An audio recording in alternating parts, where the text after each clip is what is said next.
Hey everyone, hello again. I know it's been a while since I updated everyone. Um, Sorry it took so long. I was procrastinating every time I wanted to do one because I kept thinking that I'm just about to be finished and I get to report that we're done. But not quite yet, not so fast. So, let's see, chemotherapy treatments were finished in September, and as you can see here, my hair is growing back nicely.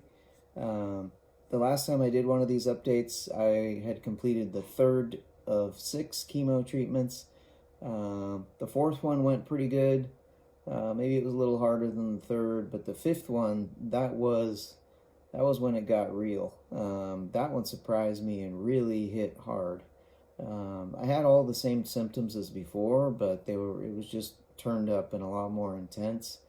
Um, and insomnia was a real problem. The drugs I had to take have all these side effects that drive you crazy. Um, there was it's frustrating when you're exhausted but you can't sleep, and when you feel your body's starved but you can't eat. Um, and it just drives you nuts.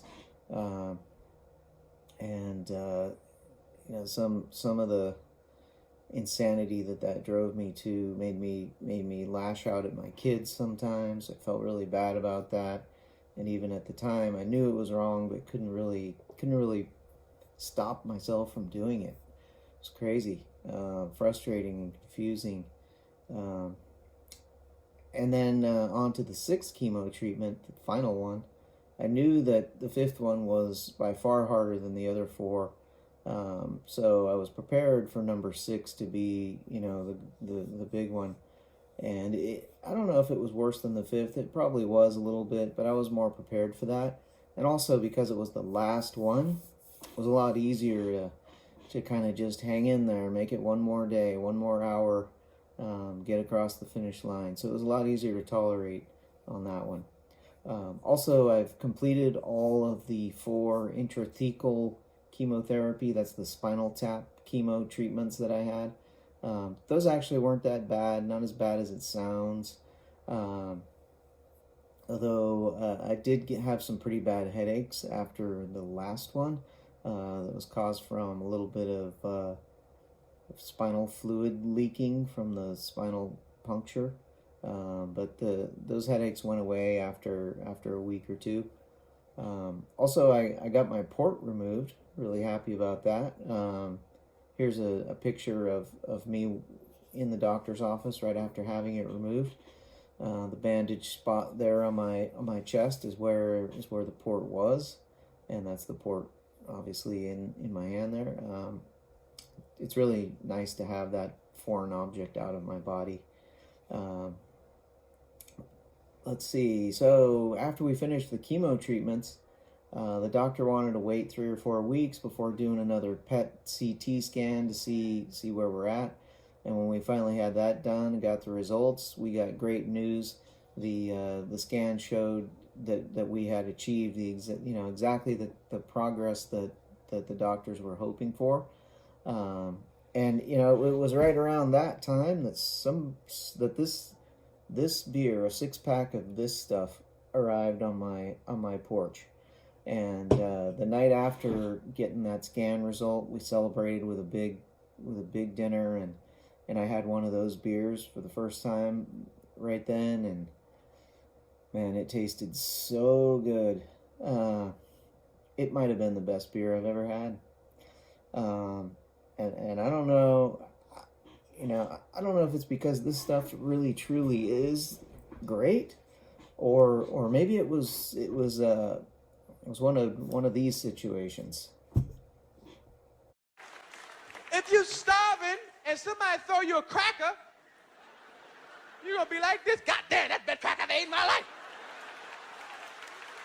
That ain't no regular cracker, was it? What was that, a saltine? God damn, that was delicious. That wasn't no saltine, no, that was Ritz. That wasn't no Ritz. I said, God, that's the best cracker I've ate in my life. Can I have another one, please? Please, one more. Couldn't have said it better myself. So, whatever. For whatever reason, it was great. I still don't know who sent this to me, but hopefully that person's going to see this video. And to you, I say cheers and thank you.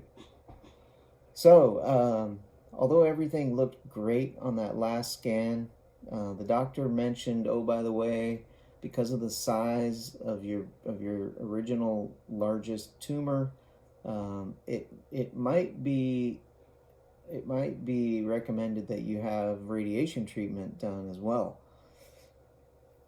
But then went on to say probably not, because you've responded so well to the chemotherapy.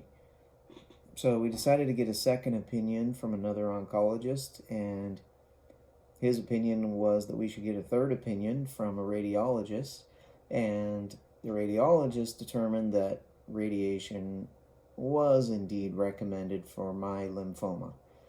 And to me, at that time, I wasn't expecting to hear that. I was feeling great, and I was about ready to go back to work and get back to normal.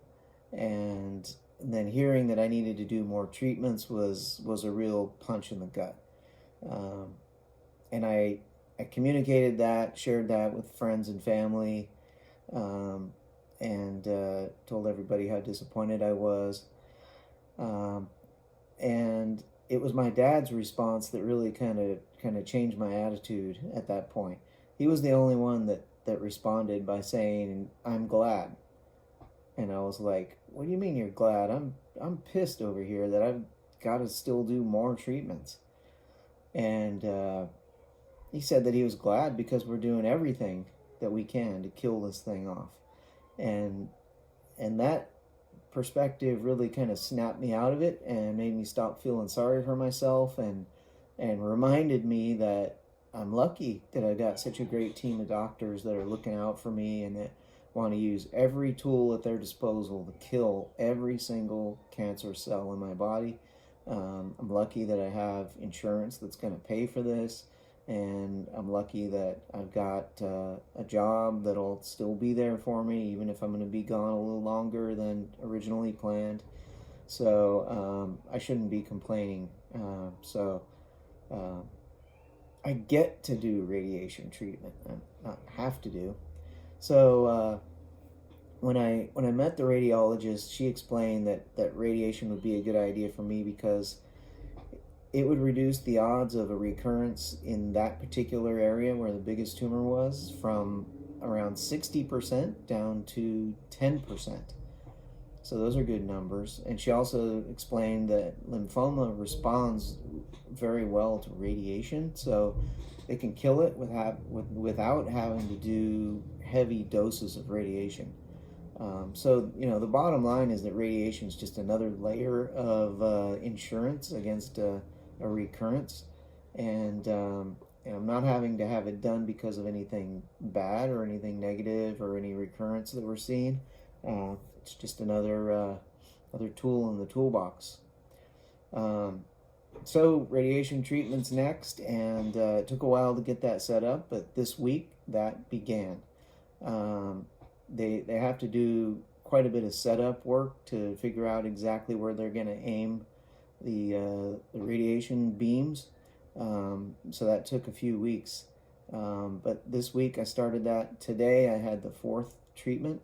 I'm going to have those every day, Monday through Friday, for 3 weeks, so 15 treatments. The side effects are potentially that it could make me sick, but it might not. And when I say sick, it's like nausea, vomiting, diarrhea, etc. Radiation is kind of like a powerful X-ray beam that they aim really carefully at the target spot, which is whatever's remaining of the largest tumor that I had. And the location of that is in my abdomen, kind of right in the middle, and in the back, close to the spine. So radiation can cause irritation and problems to the organs that are around it. And in my case, the organ nearby is the bowels, and that's why it could potentially cause all those um, digestive problems. But it may not. You just don't know until you do it. They say that if there's going to be problems like that, it'll get worse as it goes on. So the final week is the hardest part. I'm in the first week right now, and so far it's going pretty well. Um, I'm eating okay, feeling okay, but I am feeling pretty drained and low energy right now. The doctor says that's a normal thing that happens. Um, in case anyone's curious, I was able to take some video of the radiation treatment. So I did that today. First of all, here's a photo of the radiation equipment. And you see the round part mounting on the wall. That's because all that stuff rotates around, and you'll see that in a minute. They put 3 little tiny tattoos on my body to line up the machine each time. One in the middle, right in the belly, and then one on each side. So here's a little time-lapse video. It shows the whole treatment process, which is about 10-15 minutes. So you see this thing moving around when I'm on the table there. I have to lay perfectly still. 10-15 minutes isn't very long, but it seems like forever when you're laying there and you have to lay perfectly still. Everyone else gets out of the room, and you're just looking at this machine moving all around you, you don't want to move or it'll zap the wrong part of your body. And I also wore a GoPro camera on my head, and so here's some footage of what that looks like. It's just like an X-ray. You don't feel anything, but when you're laying there for all that time perfectly still, your mind kind of wanders. One time I started to dwell on the bearings that are supporting that great big piece of equipment on the wall and spinning around, and I was wondering how well are they maintaining those bearings, and what am I going to do if they fail? And another thought I had was how much worse it would be to be a parent and watching your kids have to go through that treatment, even though it doesn't hurt. It'd just be hard to sit there and watch that. So it reminded me that I'm still glad that I'm the patient.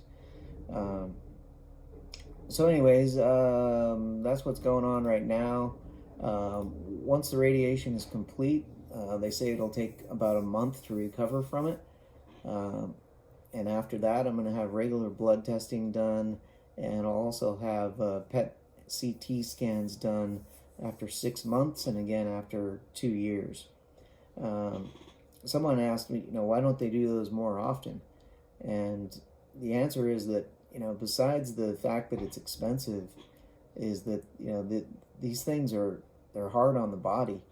And, for example, a PET scan in order for that to work, they have to inject this stuff. And so here's a picture of what they inject. It's called radioactive isotope, and it comes in this box, this lead box that weighs about 20 pounds, and they put it's in a tungsten syringe, which is also about 5 pounds, and it's kind of unnerving to have something injected into my body that requires that kind of heavy hardware to protect the doctors and nurses from it.